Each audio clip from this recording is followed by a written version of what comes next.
Some years ago, I was a contractor at Mercedes Benz in Alabama. It's the only plant, Mercedes Benz plant in North America. It's between Tuscaloosa and Birmingham.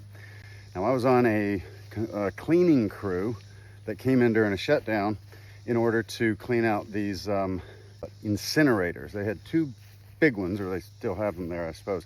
Two incinerators, and it was our job, my job, to lead this little crew of people, very unmotivated personnel, to go in there and clean out the incinerators while they're shut down, while they're off.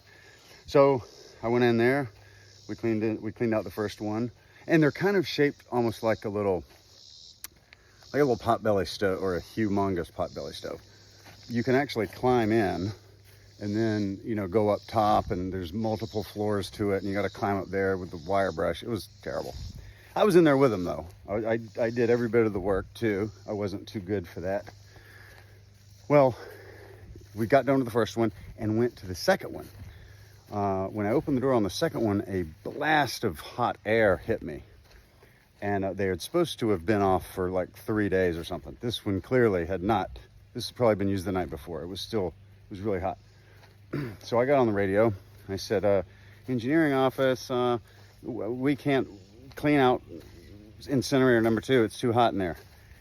And I heard this little voice say, "Oh, too hot, huh? I'm looking right at the monitor and it says it's 85 degrees. Is that too hot for you?" And I said, is this Mike? Yeah, it's Mike, isn't it? Mike, tell you what, you come down here and you get in here. I will stay in as long as you do. Deal?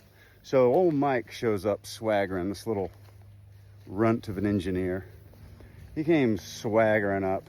He was like, He opens the door, and of course the same heat blast hit him in the face, and he said, "Oh God, it's hot in there." And I was like, "Really? How did you know? I was unaware. This is the first time anyone's telling me," that kind of thing. And then they did a little temperature, and it was like 250 degrees in there. I mean, you could have roasted a little ham hock or something. And I don't know, there's no point to this story other than, don't believe everything you see on TV.